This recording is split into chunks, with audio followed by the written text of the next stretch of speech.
My name is Ethan Walker, and I used to believe love meant giving more even when it hurt. I said that out loud once, sitting across from Lily Parker at our kitchen table, trying to sound calm. So love is sacrifice, I told her. She didn't smile. She just stirred her coffee and said, "Ethan, you always say that." I laughed softly and replied, "Because it's true. I don't mind giving." Lily finally looked at me. Her eyes were tired, distant. "I know you don't. We had been engaged for 11 months, together for 5 years, and I trusted her more than anyone." That trust sat heavy in my chest when she took a breath and said, "I think I need some space." I asked, "Space?" She nodded. "Just for a while. I feel crowded." My heart started racing, but my voice stayed steady. "If that's what you need, I understand." She seemed relieved. "You do?" "Yeah," I said quickly.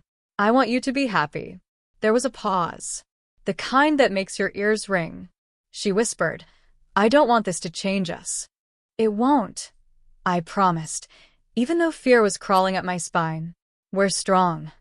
She pushed her chair back and said, "I might stay at my place more. Clear my head." I nodded. "That makes sense." I stood up and walked to the counter, grabbed my spare key, and placed it in her palm. "Just in case. I trust you." Her fingers closed around it slowly. "Are you sure?" "Of course," I said. "We're getting married." Inside, I wanted to ask 100 questions. Why now? Did I do something wrong? Are you pulling away? But I swallowed them all. I didn't want to seem insecure. Lily stood and hugged me, but her arms felt light. "Thank you for understanding," she said. I forced a smile. That's what partners do. Later that night, she sat on the couch scrolling her phone. I asked, "Do you want to talk more?" She shook her head. "Not tonight." I said, "Okay," and stared at the wall, listening to the silence grow. Before she left, she said, "I'll call you tomorrow." I answered, "I'll be here." When the door closed behind her, the apartment felt wrong. Too quiet. I told myself I was being mature. I told myself space was healthy. Still, my chest hurt. I texted, "Drive safe." She replied, "I will." I lay awake that night thinking, love means patience. I repeated it until it sounded true. The next morning, I asked her, "Did you sleep okay?" She said, "Yeah, I needed that." "I'm glad," I replied, though my stomach twisted. Days passed like that. Short calls. Fewer texts. I kept saying, "Take your time." She kept saying, "Thank you for not pushing." One evening, I joked, "I must be the world's most patient fiancé." She smiled politely and said, "You're very understanding." Understanding.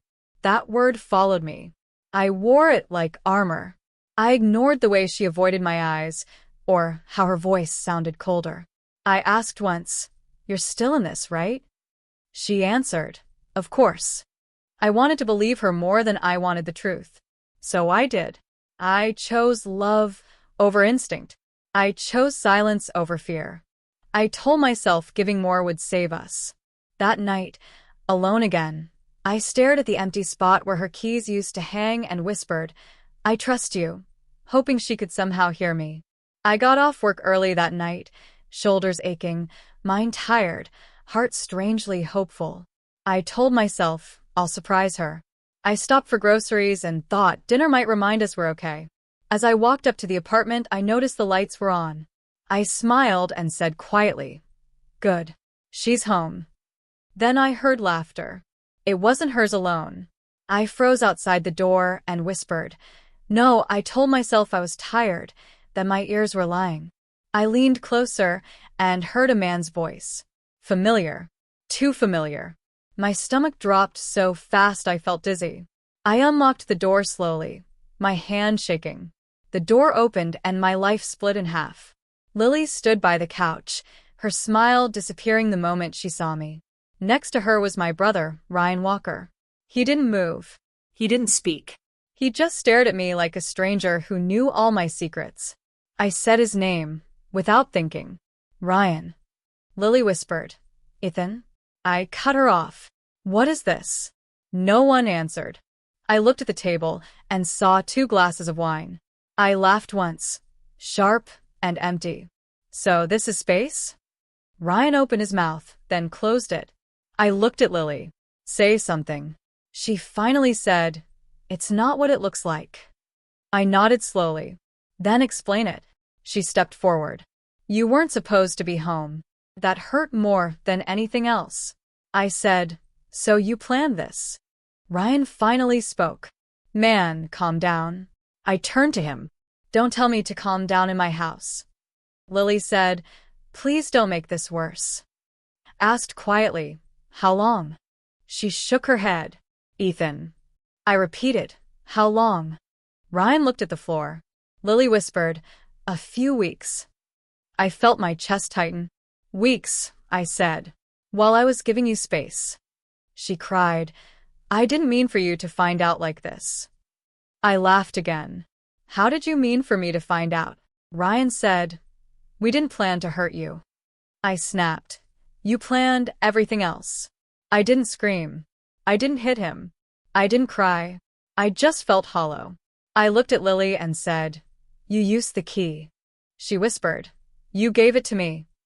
I nodded. I trusted you. Ryan said, I never wanted this. I looked at him and said, you wanted her. He stayed silent. I asked Lily, did you ever plan to tell me? She said, I was confused. I replied, you weren't confused when you unlocked the door. Her face crumpled. I didn't mean to fall for him. I said, he's my brother. She cried harder. I took a step back. You both knew what this would do. Ryan said softly, I'm sorry. I laughed again. That's it. I looked around my apartment.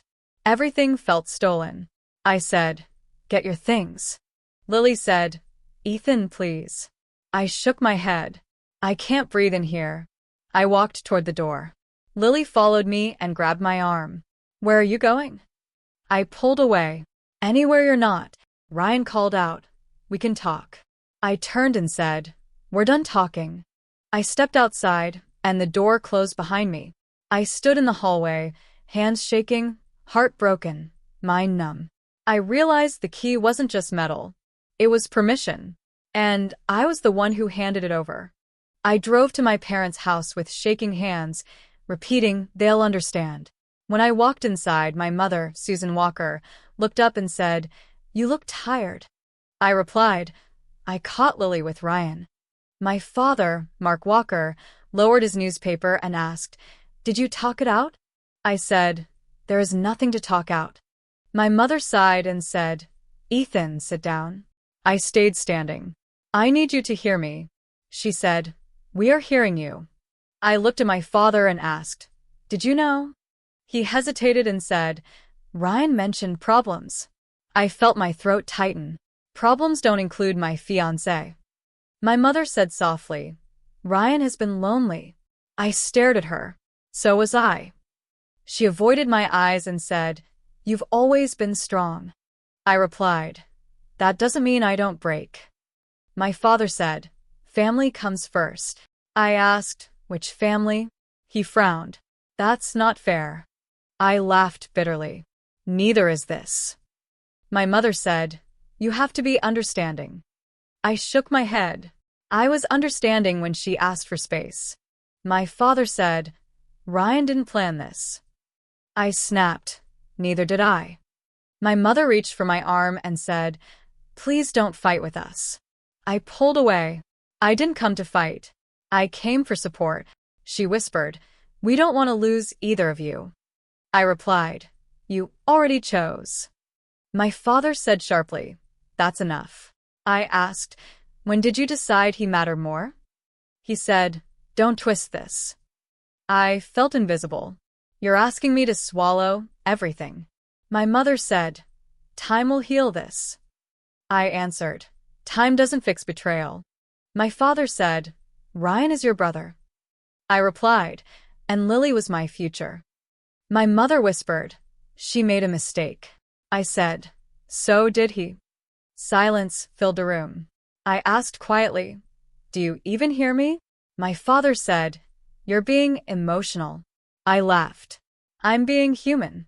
My mother said, we raised you better than this.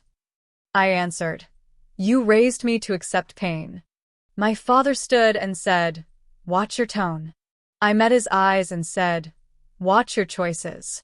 My mother cried, why are you doing this to us? I replied, I didn't start this. My father said, you should forgive. I shook my head. Forgiveness isn't silence. My mother whispered, Ryan needs us. I said, so did I. My father said nothing. I felt something break inside me. You chose him long ago. My mother said, that's not true. I replied, you're proving it. I grabbed my jacket and said, I can't stay here. My mother said, Ethan, please. I stopped at the door and said, I lost my fiancé and my brother. My father said, you still have family. I answered, not the kind I needed. I stepped outside and breathed in cold air. I realized I was alone. Not single. Alone. That truth hurt more than love ever did. I shut myself off from everyone. Nights felt endless, filled with memories I didn't ask for. My phone stayed face down, buzzing without answers. I blamed myself for trusting too much. One evening, Jason Miller knocked on my door. I didn't open it at first. He said, Ethan, I know you're in there. I replied through the door, go away. Jason said, no. I unlocked the door and stepped back. He walked in, looked around, and said, you look like hell. I said, I feel worse. He sat down and asked, have you eaten? I shook my head. Jason said, you're punishing yourself. I replied, I deserve it. He leaned forward and said, no, you escaped. I laughed without humor. They destroyed my life. Jason shook his head. They showed you who they were. I looked away and whispered, it still hurts. He said, of course it does. We sat in silence for a while. My phone buzzed on the table. Jason glanced at it and asked, her? I nodded. He said, you don't have to answer. I picked up the phone and read Lily's message. She wrote, I miss you. My hands shook. Jason said, say nothing. I stared at the screen and whispered, silence feels wrong. He replied, silence is strength. I set the phone down without replying. Something inside me steadied. Jason stood and said, you don't need to chase people who walk away. I asked, what if they come back? He said, then you decide if they're worth it. After he left, the apartment was quiet again. I sat alone and breathed slowly. I didn't beg. I didn't explain. I didn't chase. I let the silence speak for me. For the first time, I chose myself. I checked my phone again later. No new messages. My chest felt heavy, but my hands were steady. I said out loud, I'm done proving my worth. The words sounded strange, but they stayed. The night stretched on. I replayed every conversation, every smile, every lie. I stopped myself and said, enough. The silence answered me back. I imagined typing a reply. I imagined explaining my pain. I imagined apologizing for things that weren't my fault. Then I locked the phone and placed it face down again. I whispered, if you cared, you wouldn't have done it. The room didn't argue. I lay on the couch and stared at the ceiling. My anger dulled into numbness. My sadness softened into resolve. I wasn't healed, but I wasn't broken anymore. For days, I stayed quiet. Lily didn't text again. I didn't reach out. That silence became my shield. It hurt, but it also protected me.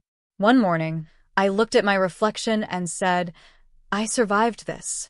No one answered, and that was okay. I understood then that silence wasn't emptiness. It was space. Space to breathe. Space to heal. A space to become someone who didn't beg to be chosen. I didn't wake up one day wanting revenge. I woke up wanting distance. I said that to myself while tying my shoes. Distance is enough. I changed my routine on purpose. Earlier mornings. Longer hours. Fewer empty moments. Work became quieter than my thoughts. At the office, Claire Adams noticed first. She said, "You're here early again." I replied, "It keeps my mind busy." She looked at me and asked, "From what?" I shrugged. "From things I can't fix." She nodded. "That's honest." We started talking during breaks. Nothing heavy at first. One day she asked, "Do you believe love has to hurt?" I answered without thinking, "I used to." She said, "Why?" I replied, "Because I thought sacrifice meant loyalty." She said calmly, "Sometimes sacrifice just means staying too long." That stayed with me. My phone buzzed during lunch. Ryan's name appeared. I stared at it until it stopped. Claire noticed and asked, "You're not answering?" I said, "No." She replied, "Good." Later that night, Lily sent a long message. I read the first line and deleted it. My chest tightened, but my hands didn't shake. I whispered, "I don't owe explanations." The next day, Claire said, "You look lighter." I said, "I stopped responding." She smiled slightly. Silence can be a boundary. I worked late again. When Ryan called, I ignored it. When Lily texted again, I deleted it faster. I wasn't angry. I was done engaging. That felt new. Claire and I walked out together one evening. She asked, "Are you okay?" I said, "I don't feel strong." She replied, "You don't need to be strong. You just need control." I thought about that all night. I cleaned my apartment. I threw away old notes. I boxed memories without opening them. I said out loud, "I'm choosing myself." The words didn't feel dramatic. They felt practical. At work, Claire said, "You're different." I asked, "Better?" She answered, "More present." Ryan left a voicemail. I deleted it without listening. Lily sent, "I'm sorry." I deleted that too. Each time the power shifted a little more. Claire asked me once, "Do you miss her?" I said, "I miss who I thought she was." She said, "That's normal." I replied, "I'm tired of proving my value." She looked at me and said, "You don't prove value. You protect it." That sentence settled deep. I didn't feel healed. I didn't feel brave. But I felt in control. I chose distance every day. Not revenge. Not forgiveness. Distance. One night, I looked at my phone and said, "You don't get access anymore." The phone stayed silent. I went to bed earlier. I woke up calmer. I stopped waiting for apologies. I stopped hoping for regret. I stopped checking. Claire said, "That's how you move forward." I asked, "Without closure?" She replied, "Closure comes when you stop asking for it." I believed her. When Ryan called again, I didn't flinch. When Lily stopped texting, I didn't feel relief. I felt space. Space to breathe. Space to think. I told myself, this is my choice. And for the first time since everything broke, it was true. Jason told me the news over coffee. He said, "They're not doing well." I asked, "Who?" He replied, "You know who." I nodded. "What happened?" He said, "Fighting. Trust issues. Money problems." I didn't smile. I didn't feel relief. I just listened. Jason added, "Your parents are worn out. They keep trying to fix it." I said quietly, "They chose to." Jason leaned back and said, "How does it feel?" I thought for a moment. Neutral. He raised an eyebrow. "That's progress." I went home and sat with that word. Neutral. Not angry. Not satisfied. Just distant. I didn't wish pain on anyone. I just didn't carry it anymore. A week later, Ryan showed up at my door. I almost didn't open it. When I did, he looked thinner. Tired. He said, "Can we talk?" I replied, "You're already here." He stepped inside and said, "I messed everything up." I said, "That's not new." Ryan ran a hand through his hair. "Lily doesn't trust me." I answered, "Neither did I." He swallowed. "I lost my job." I said, "I'm sorry." He looked surprised. "You are?" I replied, I don't enjoy this. Ryan sat down and said, I thought we could make it work. I asked, at what cost? He whispered, I didn't think about that. I said, that was the problem. He looked at me and said, I ruined your life. I shook my head. You exposed it. Ryan frowned. What does that mean? I said, you didn't steal anything. You showed me who everyone was. He leaned forward. I'm asking you to forgive me. I asked, for what? He said, for being weak. I replied, forgiveness doesn't erase choices. Ryan's voice broke. I don't know how to fix this. I said, you can't. He looked desperate. Please don't walk away. I stood up. I already did. Ryan said, you're cold. I answered, I'm clear. He reached out and said, we're brothers. I said, that's why this mattered. Ryan whispered, I regret everything. I replied, regret comes late. He asked, do you hate me? I said, no. He looked confused. I added, hate would mean I'm still attached. Silence stretched between us. Ryan said, I thought you'd yell. I said, I'm past that. He stood up slowly. I don't recognize you. I replied, I finally do. Ryan nodded, eyes wet. I hope you find peace. I answered, I already did. He walked toward the door and stopped. Can we talk again? I said, not today. When the door closed, I didn't feel shaken. I felt steady. I realized karma didn't need my help. It arrived on its own. Later, Jason called and asked, did you hear from him? I said, yes. He asked, how did it go? I replied, I walked away. Jason said, proud of you. I hung up and looked around my quiet apartment. I understood then that growth isn't loud. It doesn't announce itself. Sometimes it just leaves the room without finishing the conversation. Time passed without asking my permission. I slept better. I ate better. I stopped flinching when my phone buzzed. Claire noticed before I did. One morning she said, you seem calmer.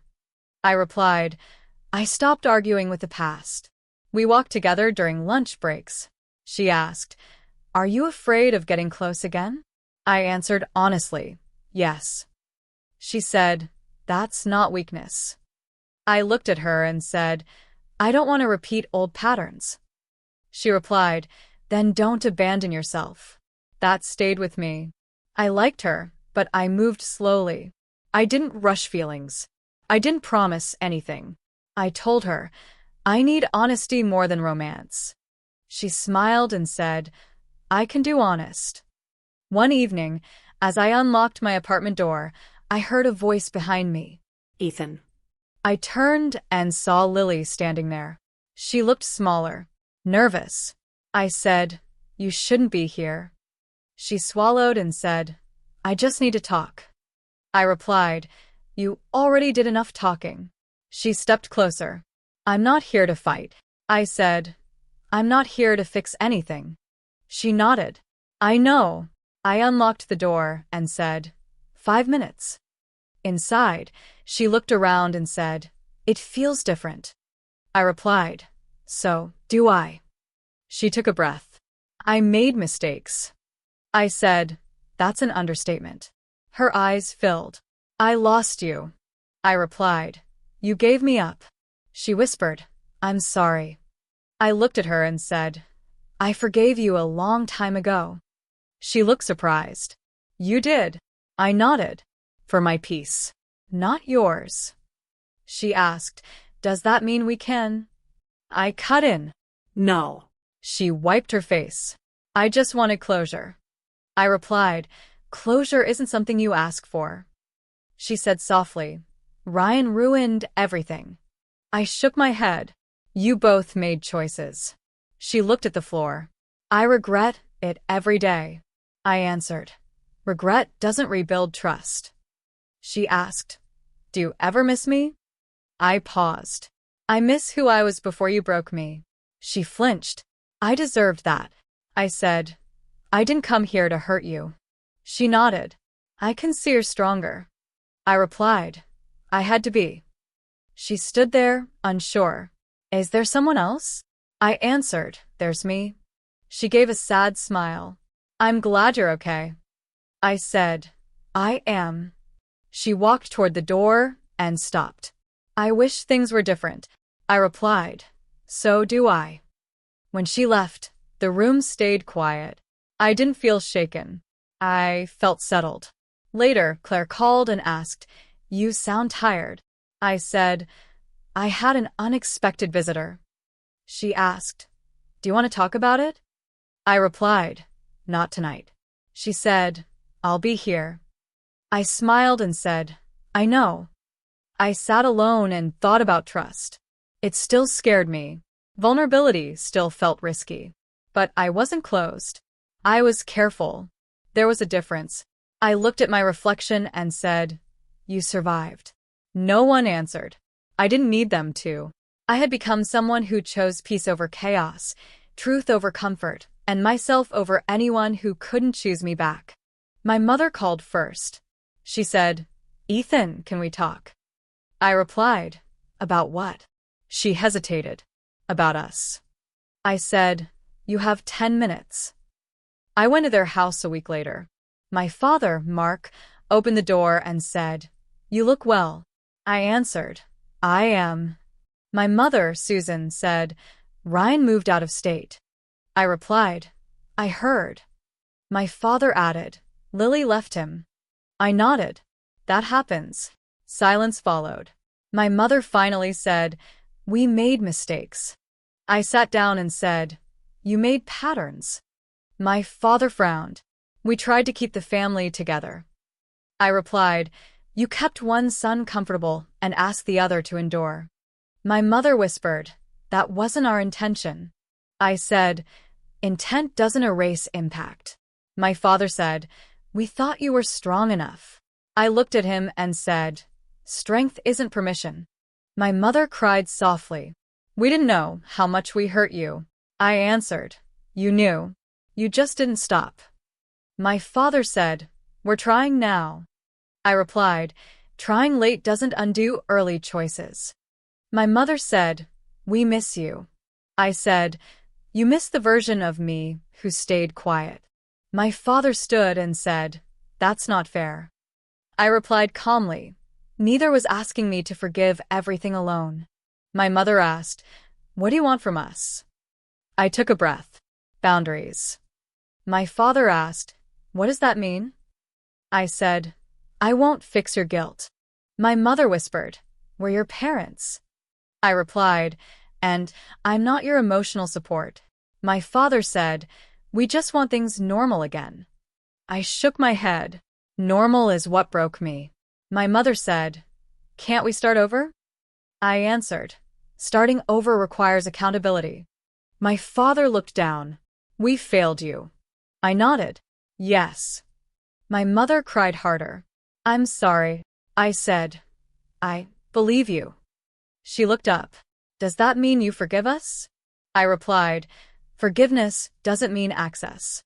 My father said, so what happens now? I stood up. Now I stop saving you. My mother asked, are you leaving again? I said, I'm choosing myself. My father said, we don't want to lose you.